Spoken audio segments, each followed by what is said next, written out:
Yeah, obviously we've talked at length regarding last season, so we're obviously anxious to really move forward. And the last month or so has been very productive for our program, and feel very good about where things are and where things are going. So happy to answer any questions. All right, if you raise your hand, we'll call on you. First, we'll start with Dave. Dave, you're on mute. Sorry, a little rusty. How's it going, Mark? Thanks for doing this. Hey, David. When you met with Ray to wrap up the season, were there any parameters discussed, as in you need to get here next season for the administration to feel good about progress? No, that's the mandate every year is we want to get to the NCAA tournament and beyond. So there was no mandates. There was no threats. It was just, hey, here's what happened this year. Here's why it happened. Here's how we're getting better next year. And let's try to get to Omaha. We have that same conversation every year. Colin? Hey, Mark, hope you're well. Just curious, as you kind of get into this offseason, outside of obviously getting healthy from these pitcher standpoints, what kind of gives you optimism that next season will be a little bit better than what this season was? Well, it's going to be a lot better than what this season was. I can speak for you there. It's going to be a lot better than what this past season was. Number one, we can't help but be a lot more healthy than we were this year. We're going to have a tremendous amount of good players coming back, but the amount of players coming in, and again, we can't talk specifically about how the transfer portal has been to us, but it's been very, very good to us over the last month. So at some point we'll be able to get into all the details of all the new players we're bringing in. But I feel very, very good about what our roster is going to look like next year. Michael. Hey, Mark. Hope you're doing well. I know you've talked a lot about the SEC and kind of just how thin the margins are and how, a game or two here and there can make such a difference. And I look at the path that Ole Miss took this year and kind of where they were and, rumors of coaching changes and all that to winning the national title. And I know you guys were kind of right there in the same cluster with them in the standings, won the series against them. Just kind of curious what your reaction was to the journey that they took and if there are any maybe parallels that you could draw, between the programs. Yeah, that's a great question, Mike. Number one, there are a lot of parallels. Obviously, very happy for Mike Bianco and his group. They deserved it. He's been doing that for a long time. And as you mentioned, they were under fire for a great amount of the year. And so to see them get rewarded at the end for just staying in the fight, very well deserved for that coach, that staff, that program. So very happy there. As we know, they finished one spot above us in the SEC standings. We won a series against them. And so, as you mentioned, the margins are very small. The difference between winning and losing is very small. And so the positives I take out of what we just experienced and watching Ole Miss is that you're right there when you have the players you need, when you have all your soldiers healthy, we're right there. So it's just a matter of getting healthy again, continuing to add to the areas of our program that we think needed to be added to, because we weren't a perfect team. You can't blame everything on our injuries. There are other areas that need to continue to improve as well. And we readily admit that. So it's just a constant evaluation of what happened, why it happened, where it can go, and how we get there. So it's amazing how close you are, because as much as we battled all that adversity, you watched us beat a team that just won the national championship. So, and they're not the only team. We played unbelievably well against A&M, played unbelievably well against Texas. So look, we just need to stay healthier, and we need to improve some areas, and we have done that already over the last month with the additions we've made. So very confident about that. Jack. Hey, Mark, hope you're having a good summer. Hey, same to you. Yes, sir. So I just wanted to ask, kind of going off what you just said there, how much of a learning process would you say last season was? I'll tell you what, every year is a learning experience. But last year, I would say we learned a lot, but the staff, the players, there was a lot of growth as well, because you don't deal with that much adversity in many seasons. And I've been doing this now in college or pro for 34 years between playing and coaching. And I've just never seen a team have to endure that much that we endured this year. So there was a lot of growth just from that process. And there was a lot of lessons learned just in terms of, you never know when the punches are going to stop. You never know when the punches are going to keep coming, but you have to just keep fighting. It's a life lesson for our team. And the other thing I learned, in terms of the baseball side, is this culture, this what baseball is in terms of our business and how quickly it's changed just in the last couple of years. When you factor in the NIL, when you factor in the COVID classes staying in school, when you factor in the shrunken draft, college baseball looks entirely different than it did 2, 3, 4 years ago. It doesn't resemble college baseball from 10 years ago. What we've learned is you better have an older, more experienced team on the whole. You can have some young players, but they better be elite young players that are ready to play against, truthfully, 21, 22, 23-year-old players now. And so that's a big part of roster management and roster construction now, is because I don't see it going away for a little while because the COVID classes are still backed up. And so you better have more age and experience and strength on your roster if you're going to compete with the best teams in the country consistently. And we did it on a lot of days, but we want to do it every day. And so that, combined with just hoping you stay healthy, that's the biggest thing I'd say we learned, is that in the old days, you could just have an all freshman class coming in. Those days are over. You can still have some elite freshmen that can come in and help you, but you better be digging in like Texas A&M did, like Auburn did this past year, because they made the biggest jumps of any teams in the country, and they did it via the portal, and the portal's not going to go away. And so we're going to do what we need to do in that area as well. Go to Cam Gaskins. Hey, Mark, that kind of leads perfectly into what I wanted to ask, which was going back to the transfer portal. Let me know if I'm wrong, but it feels like this offseason you've been a little bit more aggressive in the portal than in off seasons past. I'm just curious kind of how your philosophy has evolved as the portal's become more prevalent in the game, and just what your overall thoughts are and how it's impacted college baseball. Yeah, another great question. It has to be. It has to be for everybody. Mostly for the teams that feel like they want to make bigger improvements, because some programs will have to rely on it more than others. Where we are right now, we're having to rely on it more maybe than we will have to a year from now or 2 years from now. But where we are right now, we felt that we needed to be very aggressive in the portal, and we've done that. And we've signed, again, I can't get into the specifics yet, but you guys are starting to get the names out there. We're signing some really good guys out of that portal that are going to really help us, and they're filling what our needs are. They're filling what our wants are in terms of taking it to where we want it to be. And so I don't think that's ever going to go away. I think roster construction moving forward is going to be much different than it's been for the last 10, 20, 30 years. It's just with the portal, with NIL, with all these different things, if you're not evolving, you're going to fall behind. And so, again, I think Auburn and A&M are perfect examples that if you feel like your roster needs a quick improvement, that's how you do it. Because the two teams ended up in Omaha, and neither one, I believe neither one were in the NCAA tournament last year. So that's how quickly it can turn. And so, look, if that's the recipe in 2022, and that's what's necessary for us, then that's where we'll be aggressive. That being said, we still will have some young freshmen coming in that I think can help us, because we have a few elite players coming in as freshmen too. So I don't want to get it out there that all we're going to play is the older guys, because we do have some elite freshmen coming in as well. But again, these days you've got to be an elite freshman to really make a major impact in our league, and that's just the way it is. Teddy Hefner.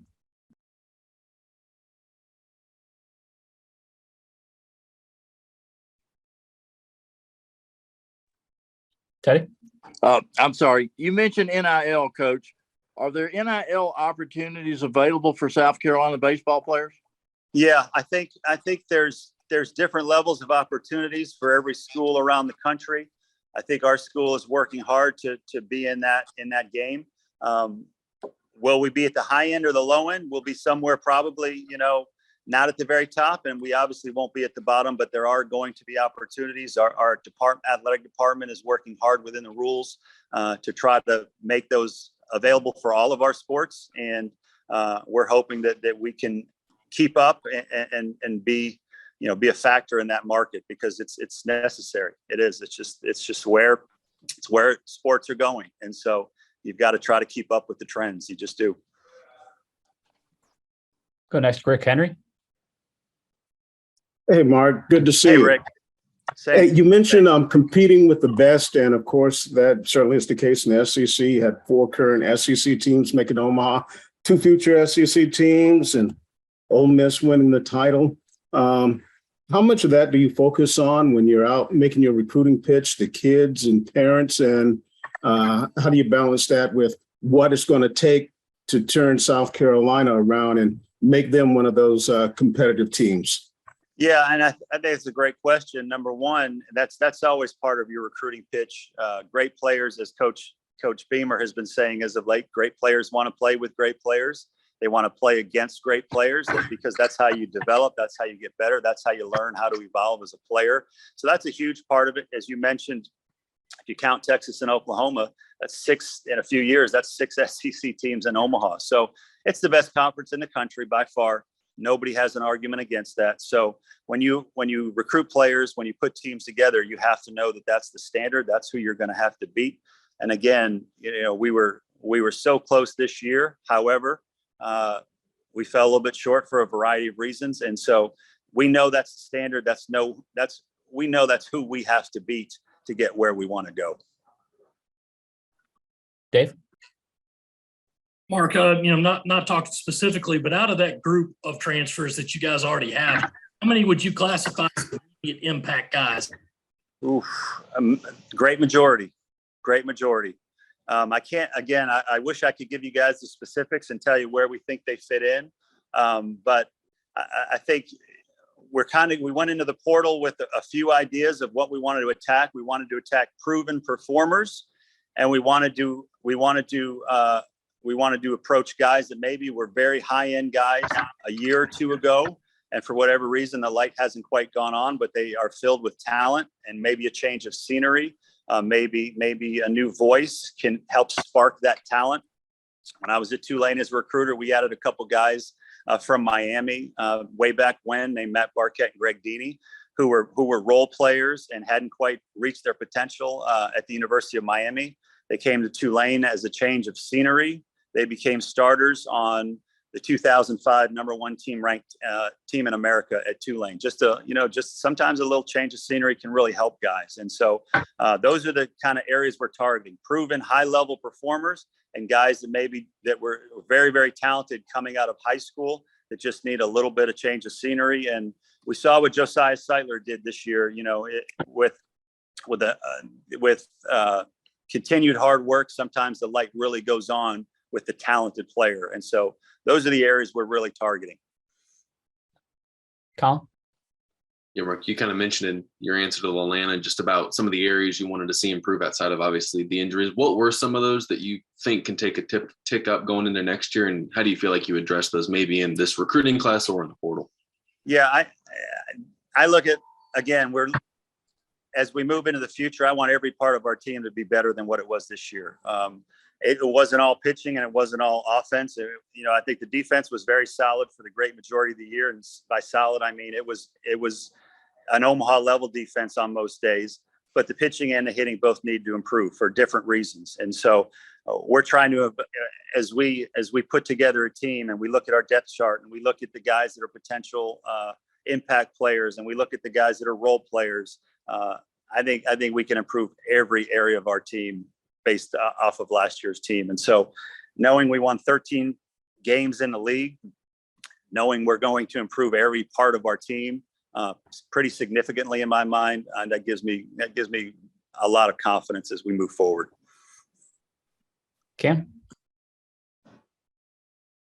Hey, Mark, wanted to go back to the portal one more time and just kind of ask, in this new age of transfers, what does the recruiting process look like for convincing these guys to come from another college? And how does it differ, I guess, from the traditional recruiting of looking at high school kids? How does that process kind of look for you guys? Yeah. The one thing I'll say, the portal is a very unique thing at this point. Kids are going into the portal for all kinds of reasons. Some are draft eligible guys that just want to see if that helps their leverage. Some guys are graduate students that decide they want to get their degree at a different school. Some guys are looking for more playing time. Some guys know that they're behind guys at certain positions and there's no chance for them to play the position they want. And so they're looking for a change of scenery. Some guys just decide, hey, I've given this place a long enough look. Now I want to look at somewhere else. So, the transfer portal has, I believe it's well over 3,000 student athletes in it right now, and they all have their own reasons for going in, coming out, etc. But what I would say from a recruiting standpoint, it's very similar to the way you would recruit a high school kid, a junior college kid. The difference is they know they're older and they know a little bit more of what they're looking for, what's important. Sometime with a younger kid, we're recruiting kids as young as 9th, 10th grade these days. Sometimes what's important to a 9th or 10th grader in high school is much different than when you're talking to a 21 or 22-year-old, just from the aging process, the maturity standpoint. So you understand you're going to talk about some different things. So that's the biggest difference. But in terms of, the visits and the things you're talking about, it's how often you talk to them. The recruiting process is similar, but you're hitting on some different points because a 21, 22-year-old looks at things a lot differently than a 14, 15, 16-year-old kid. Go, Jack. So just want to kind of touch on, something you've talked a lot about, the injuries. This is kind of a two-parter, by the way. So how is the rehab process looking for those guys, that were out for most of last year? And how much different do you expect things to go next year with having most of those guys back? Yeah, and they're all on schedule to be good to go for us next year, and that's very promising. All the guys that were injured will be back for the beginning, if not very close to the beginning of next year. So that's very promising. And because of that, and because of the players that we will be adding, and the number of impact players that we'll be adding, I just don't think next year's team will in any way resemble this past year's team. Other than, what was great about this past year's team is that they played hard every step of the way, and next year's team will as well. But I just think I've got to imagine next year's team will have much more good fortune, and I just think we're going to be a lot deeper in every area. Dave? Mark, have you talked with Eric Bakich yet? And have you guys run into each other, in your previous career? No, not yet. Haven't talked to him since he took the job, but him and I, when he was an assistant at Vanderbilt, I was an assistant at Tulane. So we used to run streets together in recruiting. But other than that, I wouldn't say we're close acquaintances, but obviously I think we're well aware of each other and have followed each other's careers along the way. Colin? Mark will kind of stick with the portal line of questioning, but as you kind of round out this roster, realistically, how many more portal guys do you anticipate maybe bringing into the program? And are there specific positions you're kind of looking at as you round out what's going to be next year's roster? We could potentially add a couple more out of the portal. Again, just a matter of needs and does it make sense for where we are? I would say we're getting close to being done because of the volume we've added already. But we're always on the lookout for somebody that can help us. And then I'm sorry, what was the second part of that question? Oh, if you do bring in any more guys, what are some maybe positions you might be targeting for that? Yeah, at this point, we're in a position to just go best player available. I feel good about the depth on the offensive and the pitching side. So now it's just best player available. And is it somebody that moves the needle in terms of what we already have on our roster? Is it a player that can help move the needle, whether it's at the high end of your roster, whether it's adding depth at a position you may feel like you need depth, but I would say best player available at this point. Jack? How would you assess the performance of the new guys that were on your staff this past year? In terms of the coaches? Yes, sir. Yeah, I really like this coaching staff. And I think the players will tell you too. This is a very, very high-end coaching staff. Feel really good about it. Feel good about the continuity. I feel good about what they bring to the table. And so this is a staff. And again, I think I've always been fortunate enough to have good people on my staff. The current staff we have right now can help us get to Omaha. There's no question in my mind. Dave? Mark, you mentioned most of the injured guys would be ready at least close to the start of next year. Does that include James Hicks? Yes. Now he may not be ready for opening day because, as you know, he pitched a couple weeks this year, but he'll be really close. He'll be really close. And Tommy John, guys that come back from Tommy John don't need as much time as they used to, and so we'll be smart and conservative with him, but he's because of the athlete he is, because of his work ethic, he'll be back quicker than some guys may, just because of the way he's going about his business. John Whittle. Yeah, I wanted to specifically ask about Jack Mahoney and Jackson Phipps. What are they doing right now? How are they coming along? Yeah, right now they are incredible camp counselors for our camps with Mike Current and Scott Wingo. I've seen them be really good out there on the field with the little kids. They love the water slides that we do on the last day of camp. More importantly, they're rehabbing very well this summer. They're both making really good progress. I think they're both going to be very, very important guys for us this year. Jack is putting more of an emphasis on the pitching side as he moves forward, because he knows that's where his future is and knows that's where he can best help this club. So very, very important guys for us as we go into next season. And they're both on schedule. Colin. Mark, you mentioned the 2022 class. You obviously have some high-end guys that might get some draft looks. How much do you anticipate the high school group being affected by the draft in a couple of weeks? Well, it's to be determined. Obviously, there's a couple guys that are right there up on that border of do they sign or do they not sign, which is, you should have a couple of those guys every year. If you're not recruiting at a high enough level. So we'll have a few guys there that will have some decisions to make, but like always, you just try to educate them on the value of college, both on and off the field. And you hope they make the best decisions for their family. And most of the time, you hope that works out for your program as well. If we have recruits that are drafted in the first round, we expect to lose them, maybe the second round, but generally outside of that, players at this point in time understand that the college route is generally the best way to go if you're not that high end draft pick out of high school. Jack. Kind of something you touched on earlier. Just wanted to ask, how much of the postseason did you end up watching, throughout these last, few weeks? And how much did it hurt knowing that, you guys were pretty close to being there, but just, didn't make the cut? I would say the answer to both those questions are a lot. I watched a lot of them, and it hurt a lot knowing that, man, we were just on the field with these teams. And when you have your good days, you were every bit as good as them, and you were beating them. So, yeah, I look at watching those games, the regionals, the super regionals, the games in Omaha. I mean, that's a constant evaluation of what is working in 2022, what is not as important as it was a couple of years ago. What are the trends? It was amazing to watch the ball jump out of the ballparks in the regionals and super regionals and on into Omaha. So, yeah, I think you have to be watching those games with a discerning eye to say, okay, that's a team that's in Omaha. What do they have that we don't have? That's a team that overachieved. How did they get there? You study Auburn and A&M and say, okay, those teams are in Omaha. How did they turn it around so quickly? So it's a constant watching and evaluating. What can we learn from other schools that we can apply here? And sometimes, again, sometimes just misfortune. There's no accounting for that. But yeah, I'm always watching our game and just to make sure that we are doing everything at the highest level to give ourselves the best chance.